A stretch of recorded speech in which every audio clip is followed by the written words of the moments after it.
বাবার বড় স্বপ্ন সন্তান যদি হাফেজে কোরআন হয়।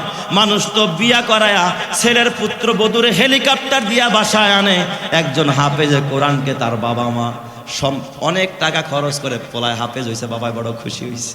আমার যেই ছেলের আল্লাহ তাআলা এত বড় ভবন দিবে, আমার যেই ছেলের আল্লাহ তাআলা কিয়ামতের ময়দানে নূরের মেম্বারে বসাবে, যেই ছেলের উসিলায় ওরে আমি গাড়ি দিয়া নিব না, ঘোড়ার গাড়ি দিয়া নিব না, পাজারো আর প্যারাডো দিয়া নিব না।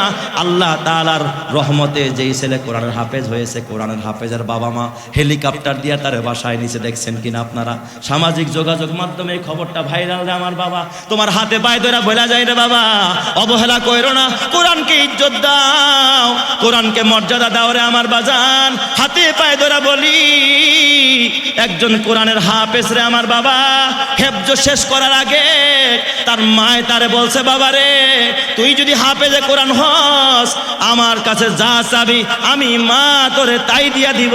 ছেলেটায় 29 পারার হাফেজ হয়েছে, এখনো 30 পারা শেষ করতে পারে নাই।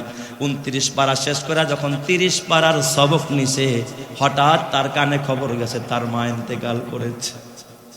এই হাফেজে কোরআনের মা নাই, হাফেজে কোরআন কলিজা ফাটা কান্না। মালিকরা ডাক দিয়া, আল্লাহ গো, যেই মায়ের এত স্বপ্ন ছিল আমি হাফেজ হব, আমার মায়ের জানাজা আমি পড়াবো, আমার মারে আমি কবরে রাখবো, আমার মা দুনিয়াতে হাফেজের মা হয়ে মানুষের কাছে পরিচয় দিবে হাফেজ সাহেবের মা। আল্লাহ, আমি হাফেজ হওয়ার আগে আমার মারে তুমি নিয়ে গেলা। এই ছেলেটা হাফেজ হওয়ার পরে সর্বপ্রথম যেদিন পাগড়ি পায়া বাসায় গেছে, বাসায় যাওয়ার পরে ঘরে ঢুকে না, কারোর সাথে দেখা করে না, দৌড়ায় কবরস্থানে চলে গেছে। কবরের পাশে দাঁড়ায় বৈশা বৈশা কান্নায় ভেঙে পড়েছে। এই বাচ্চাটার কান্না, হাফেজে কোরআনের কান্না। আল্লাহকে ডাক দিয়া, আল্লাহ আমার মায়ের এত বড় স্বপ্ন, আল্লাহ গো আমার মা জীবদ্দশায় দেখা যাইতে পারে নাই। আয় আল্লাহ, আমি কসম দিয়া বলি, আজকে যদি আমার মা বেঁচে থাকতো, আমার এই পাগড়িটা দিয়ে আমি আমার মারে কাফন পড়াইতাম। আমি হাফেজের মা, আমার হাফেজের মাথার পাগড়ি আমার মায়ের দেহের ভিতরে আমি পড়ায়া দিতাম। হয়তোবা আমার আল্লাহ আমি হাফেজের পাগড়ির বদৌলতে, কোরআনের পাগড়ির বদৌলতে আমার মাকে আল্লাহ তাআলা জান্নাত দিয়া দিত। ছেলেটার কান্না কে দেখে রে আমার বাবা? এই জন্য ওই মায়ের জীবন ধন্য। যেই মা কবরে যাওয়ার আগে একজন হাফেজের মা হয়ে যায়, ওই বাবার জীবন ধন্য। যেই বাবা কবরে যাওয়ার আগে একজন হাফেজের ভাই হইয়া কবরে যায়, হাফেজের বাবা হইয়া, হাফেজের দাদা হইয়া কবরে যায়। এ বাবা যদি সন্তান না থাকে, অন্তত হাফেজের খেদমত করে কবরে যাও, হাফেজের বন্ধু হইয়া কবরে যাও। নামের পথে অবিচল থেকে আমার মরণ যেন হয়, তোমারই কাছে মিনতি আমার, তোমারই কাছে মিনতি আমার, মহামহিম দয়াময়। ইমানের পথে অবিচল থেকে আমার মরণ যেন হয়, ইমানের পথে অবিচল থেকে আমার মরণ যেন হয়। প্রতিদিন মিথ্যের মুখোমুখি হয়, বেদিন ফাসেকেরা করে হইচই, আজাজিল এসে গোমরাহি সুর গানে করে তুলে মোহময়। ইমানের পথে অবিচল থেকে আমার মরণ যেন হয়, তোমারই কাছে মিনতি আমার, তোমারই কাছে মিনতি আমার, মহামহিম দয়াময়। ইমানের পথে অবিচল থেকে আমার মরণ যেন হয়। জোরে জোরে বলেন আমিন। হয় নাই? ইমানের আওয়াজে বলেন না আমিন। এবার যখন একটারে মেরে ফেলস, বাকি যে কয়টা বের হয়েছিল দৌড়াইয়া দুর্গের মধ্যে ঢুকছে। হযরত আলী ডাক দিয়া বলে, ও সাহাবীরা পিছনে থাকলে হবে না, আয় আয়। আমরা শক্তি দিয়া যুদ্ধ করব না, আমরা তো ঈমান দিয়া যুদ্ধ করব, তোরা আয়। হযরত আলী আল্লাহু আকবার বইলা দুর্গের দরজার ভিতরে ধাক্কা মেরে সাহাবায়ে কেরাম যখন আল্লাহু আকবার নারায়ে তাকবীর বলে ধাক্কা মেরেছে, যেই দুর্গ 15 দিনের মধ্যে বিজয় হয় নাই, এক ধাক্কাতে ওই কামুস নামক দুর্গের প্রধান ফটকটাকে আল্লাহ তাআলা টুকরা টুকরা করে দিছে। চিৎকার মেরে করেন আল্লাহু আকবার। এক যুগে ভিতরে ঢুকে বসে সাহাবায়ে কেরাম কাফেরদেরকে কচু কাটা করা আরম্ভ করেছে। একজন আর দুর্গ নয়, কামুস দুর্গের 93 জন ইহুদিরে জাহান্নামে পাঠিয়ে দিয়েছে। কয়জন? জোরে কোন কয়জন? 93 জন। হযরত আলী বলেন, আমার হাতে তরবারি, এক হাতে ঢাল, আরেক হাতে তরবারি। হঠাৎ কইরা এক কাফের আইসা আমার ঢালের মধ্যে আঘাত কাটলো। আমার ঢালটা তার তরবারির আঘাতে ঢালটা টুকরো টুকরো হয়ে যায়। এবার আমি ঢাল ছাড়া আমার নিজের সেফটির জন্য আমার ঢাল দরকার। হযরত আলী বলেন, আমি পিছপা হই নাই। ওই যে কামুস দুর্গের যে ঘেরটা ভেঙেছি, একটা টুকরা দেখি পড়ে আছে, বিশাল বড় একটা পাট পড়ে আছে। আমি আল্লাহু আকবার বলে খালি ওটার এক হাত দিয়া ধরছি। পুরা দরজাটাকে দিয়া আমি এক হাত দিয়া ঢাল বানায়, আরেক হাত দিয়ে আমি তরবারি দিয়ে কাফেরদেরকে কচু কাটা করতেছিলাম। আমার মনে হয় স্বাভাবিক পানির ভিতরে কোপ দিলে যেমন তরবারি এপার ওপার হয়ে যায়, আমি যখনই যার গায়ের মধ্যে আঘাত হানি তাকে আল্লাহ জাহান্নামের আগুনে পাঠায়া দেয়। চিৎকার মেরে করেন আল্লাহু আকবার। আরো জোরে বলেন, এই ক্ষমতা আলীরে দিছেন কে? আরো জোরে বলতে হবে, চিল্লায়া তিনি কে? কামুস দুর্গ বিজয় হয়ে যায়, খায়বার বিজয় হয়ে যায়, আল্লাহ তাআলা বিজয় করে দেন। এটা ছিল খায়বারের যুদ্ধ। কিন্তু আমার এটা বলা মূল মাকসাদ না, শুধু খায়বারের পরিচয়টা দিলাম। যেদিন নবীজি যুদ্ধে বের হবেন সকালবেলা আলীর নেতৃত্বে, আলী হলেন সেনাপতি। ফজরের পর পর নামাজ শেষ কইরা বেলা ওঠার আগে আগে যখন তারা ওখানে তাঁবু স্থাপন করলো কামুস দুর্গের সামনে, হঠাৎ ওই এলাকার আশেপাশের কিছু রাখালেরা ওই জায়গার মধ্যে ছাগল বকরি ভেড়া চড়াইতো। এক রাখাল আসছে, কালো কুচকুচে কালো, তার নাম ছিল আসওয়াদ। আসওয়াদ মানে কালা মিয়া আর কি। আমাদের দেশে দেখবেন যদি কোনো কোলা চেহারা লাল হয় না, বাপ মায় নাম রাখে কি? লাল মিয়া, নাম রাখে তারা মিয়া। কালো হইলে নাম রাখে কালাসানা। আছে না নাই? এই জোরে কোন আছে না নাই? ধলা মিয়াও নাম রাখে। এখন আমার এলাকায় একজনের নাম আছে ধলা মিয়া। ওই বেচারা এত কালোর কালো, বাপ মায় নাম রাখছে আসওয়াদ। আসওয়াদ মানে কালো। সবাই কয়, আরে এখানে তো মনে হয় মদিনার বাহিনী আসছে, খায়বারে যুদ্ধ চলতেছে, এখানে যাবো না, জীবনটা শেষ। কিন্তু কালো ওই গোলামটা কয়, না, আমি মদিনার প্রেসিডেন্টের কথা শুনেছি, দুনিয়ার বহু প্রেসিডেন্ট দেখেছি, কিন্তু মদিনার প্রেসিডেন্ট কখনো দেখি নাই। মদিনার প্রেসিডেন্ট মুহাম্মদুর রাসূলুল্লাহকে সে কখনো দেখে নাই। কালো গোলামটা হাঁটি হাঁটি পা পা করে এই তাঁবুর দিকে আগাইছে।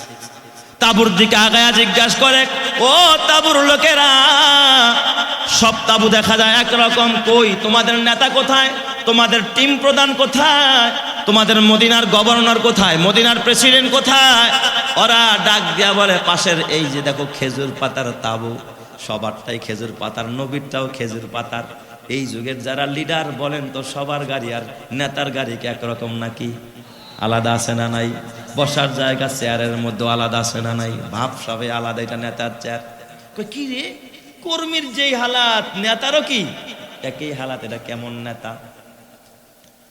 ওই আসওয়াদ দরজা ফাঁক কইরা যখন ওই খেজুর পাতার ছাউনির ভিতরে গিয়া উকি মারছে, আসওয়াদ তাকায়া দেখে খেজুর পাতার ছাউনি ভিতরে আলো নাই, কিন্তু এমন একটা লোক বসে আছে মনে হয় যেন পূর্ণিমার চাঁদ।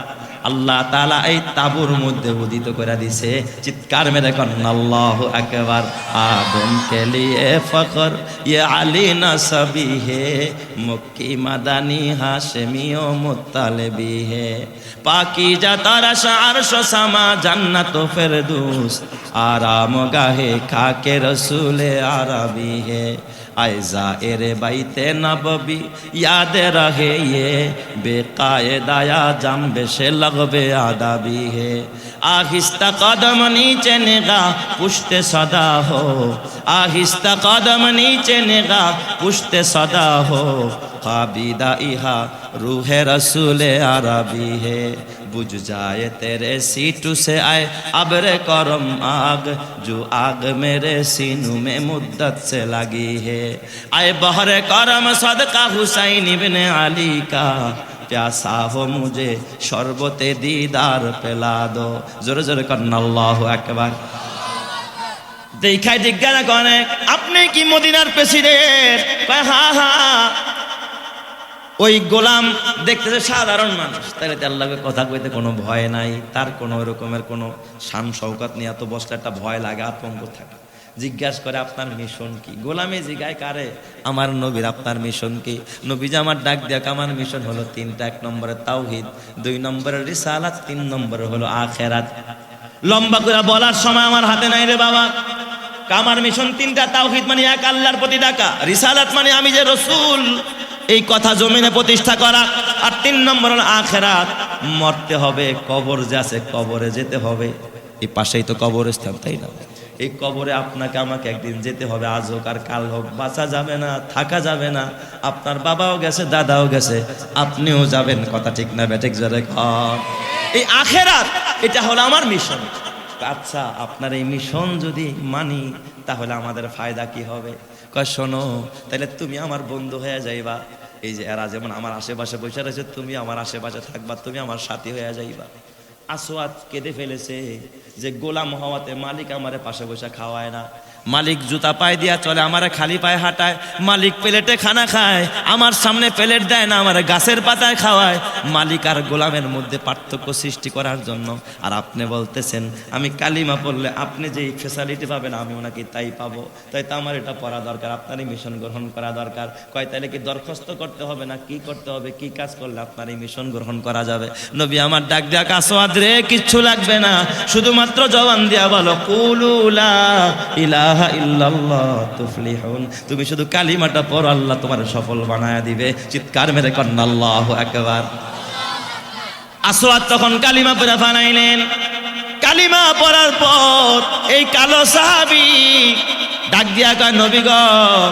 কালিমা পড়লাম আমার এখন কাজ কি নবীজি ডাক দিয়া কয় এখন তো নামাজের টাইম না যে তোমার নামাজ পড়তে বলবো এখন তো সকালবেলা এখন যাকাত দেওয়ারও টাইম না কারণ তুমি গোলাম তোমার মাল নাই হজও ফরজ না হজের মাস না যে তুমি হজ করবা এ বাবা রোজারও মাস না যে তুমি রোজা রাখবা এখন তো কোনো ইবাদতের টাইম না মাত্র তুমি কালিমা পড়েছো তবে একটা কাজ আছে সেটা এখন বর্তমানে ফিলহাল তোমার আমার সবার উপরে ফরজ সেটা হলো জিহাদ খায়বরের যুদ্ধ চলতেছে তুমি পারো এখন আমার তরবারিটা নিয়ে এই খায়বরের যুদ্ধে অংশগ্রহণ করতে আসওয়াদ তো আর জানে না ইসলাম বুঝে না কয় ডাক দেখা নবী গো আমি যদি জিহাদে অংশগ্রহণ করি বলেন আমার লাভ কি হবে আমার ফায়দা কি হবে কয় যদি জিহাদের ময়দানে শরীক হয়া তুমি গাজী অথবা শহীদ হতে পারো আমার আল্লাহ তোমার জাহান্নাম থেকে বাঁচায়া তোমাকে জান্নাতি বানায়া দিবে চিৎকার মেরে কোন সুবহানাল্লাহ কয় তাহলে তরবারিটা আমার দেন আমি এখনই যাব নবীজি আমার ডাক দেখা না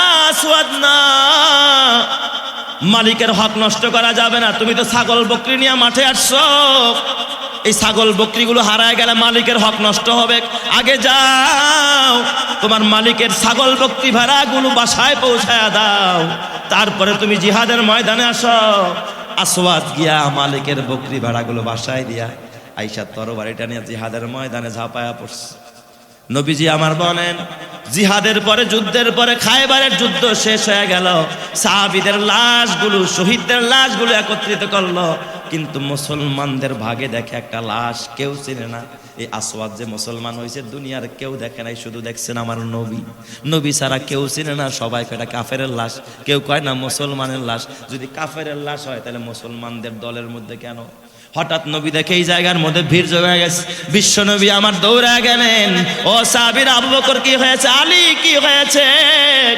সাহাবায়ে কেরাম ডাক দিয়া বলেন ইয়া রাসূলুল্লাহ চিনতেছি না এই লাশটা কি মুসলমানের লাশ নাকি এটা কাফেরদের লাশ ইহুদিদের লাশ নবীজি দেখায় চোখের পানি ফালায়া দিলেন সাহাবীদেরকে ডাক দিয়া কয় সাহাবীরা রে এটা এমন একটা সাহাবীর লাশ যে আমার হাতে কালিমা পড়া মুসলমান হয়েছে এক ওয়াক্ত নামাজ পড়ার সুযোগ পায় নাই একটা রোজা রাখারও সুযোগ পায় নাই দুনিয়ার কোনো আমল করে নাই মাত্র ঈমান আনছে মাত্র কালিমা পড়েছে আমার এই সাহাবীর লাশটা এখানে পড়ে আছে। আমি যা দেখি তোমরা তো দেখো না, আমি তাকায়া দেখি আকাশ থেকে রহমতের ফেরেশতারা আইসা আইসা আমার এই সাহাবীরে গোসল দিয়া মাত্র জায়গার মধ্যে শোয়া দিয়া গেল।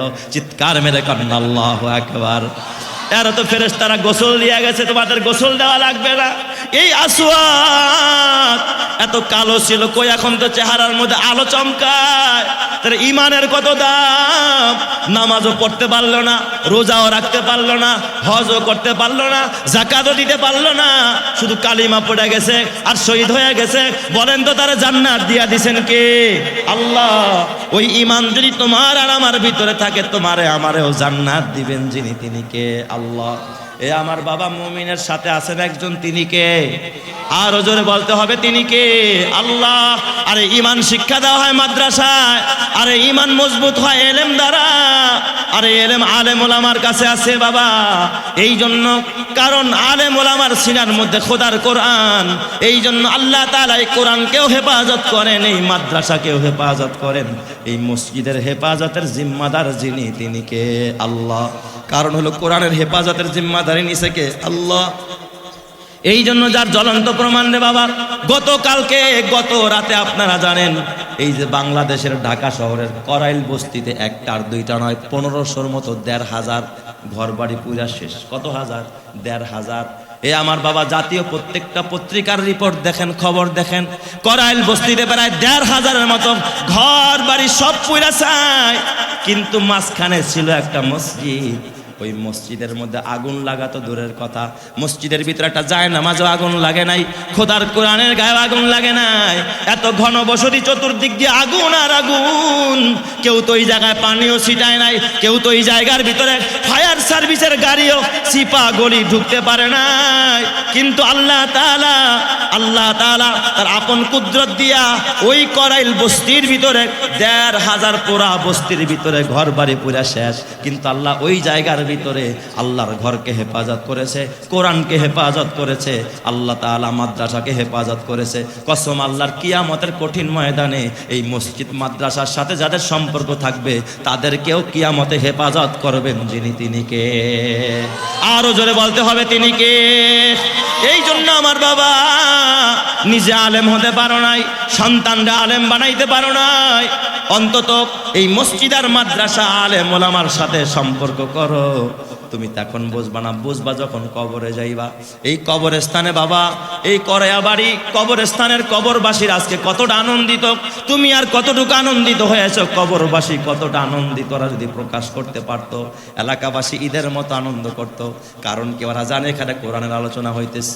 মাঝে মাঝে যখন কিছু ছাত্ররা হাঁটতে হাঁটতে কবরবাসীর কাছে চলে যায়, কবরবাসী ডাকতে থাকে, বাবা আয় আয়, আমার কবরের উপরে একটা পাড়া দিয়া যা, কারণ তোর পায়ের নিচে নূরের ফেরেশতারা নূরের ডানা বিছায়। তুই যত আমার কাছে আসোস, আমার কবরের মধ্যে আমার আল্লাহ তত বেশি রহমত আর বরকত দান করে। চিৎকার মেরে করেন আল্লাহু আকবার।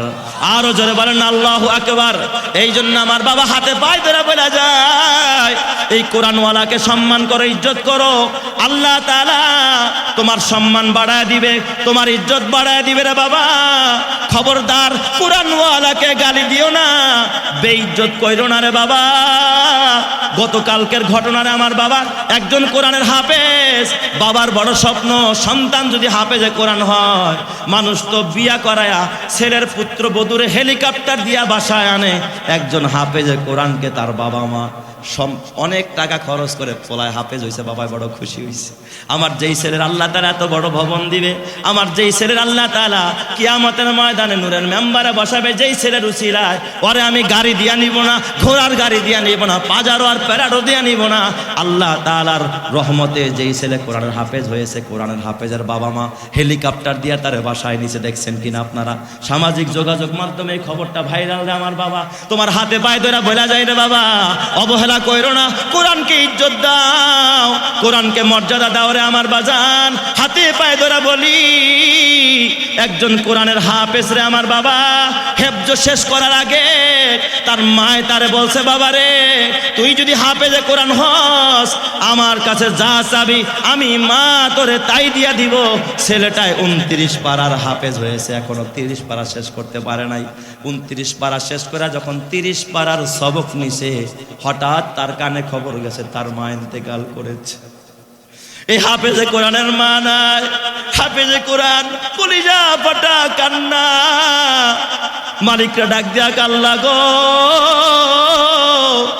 যেই মায়ের এত স্বপ্ন ছিল আমি হাফেজ হব, আমার মায়ের জানাজা আমি পড়াবো, আমার মারে আমি কবরে রাখবো, আমার মা দুনিয়াতে হাফেজের মা হয়ে মানুষের কাছে পরিচয় দিবে হাফেজ সাহেবের মা।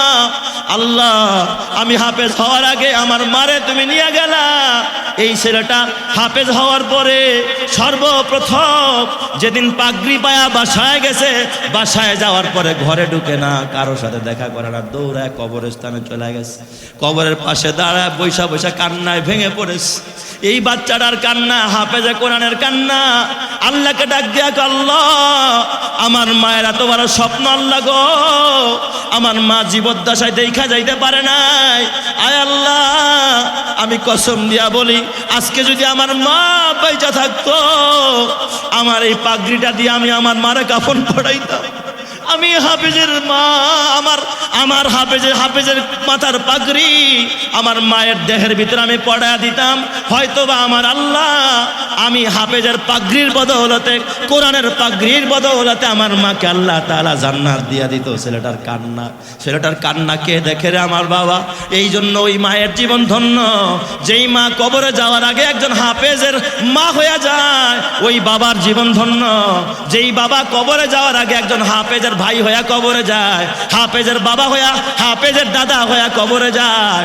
এ বাবা, যদি সন্তান না থাকে অন্তত হাফেজের খেদমত করে কবরে যাও, হাফেজের বন্ধু হইয়া কবরে যাও, আলেমের বন্ধু হইয়া কবরে যাও।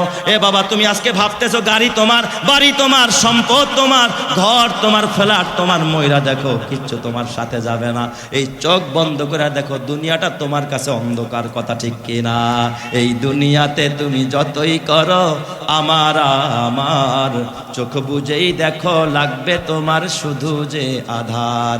যাদের প্রেমেতে তুমি গো আজ হলে দিওয়ানা, এরা জেনে নাও কেউ কবরের সাথী হবে না। কেউ বুঝা তোমার নিবে না সেই হাসর ময়দানে, কেউ বুঝা তোমার নিবে না সেই হাসর ময়দানে। কি আমল তুমি করলে নিয়ে যাবে সেইখানে, ফুল ফোটে যেমন ঝরে তেমন খোদার বাগানে। আয়ু কতক্ষণ কার এখানে কে বলো জানে। তাই থাকতে সময় নাও বুঝে ভাই জীবনের মানে, সব আছে লেখা দেখে না ওই আয়াত কোরআনে। এই মহল কোঠা সোনা দানা সব পরে রবে, এই সব কবরে নিয়ে গেছে কে বলো কবে। এই মহল কোঠা জমিদারি সব পরে রবে, এই সব কবরে নিয়ে গেছে কে বলো কবে। 2 গজ জমি, কয়েক গজের ওই সাদা কাফন, শুধু এইটুকুতেই হবে তোমার জেনে নাও দাফন। যা পুঁজি তোমার এখনো তার বুঝলে না মানে, যা পুঁজি তোমার এখনো তার বুঝলে না মানে। কি আমল তুমি করলে নিয়ে যাবে সেইখানে। আল্লাহ তুমি কবুল করো, জোরে কানা আমিন।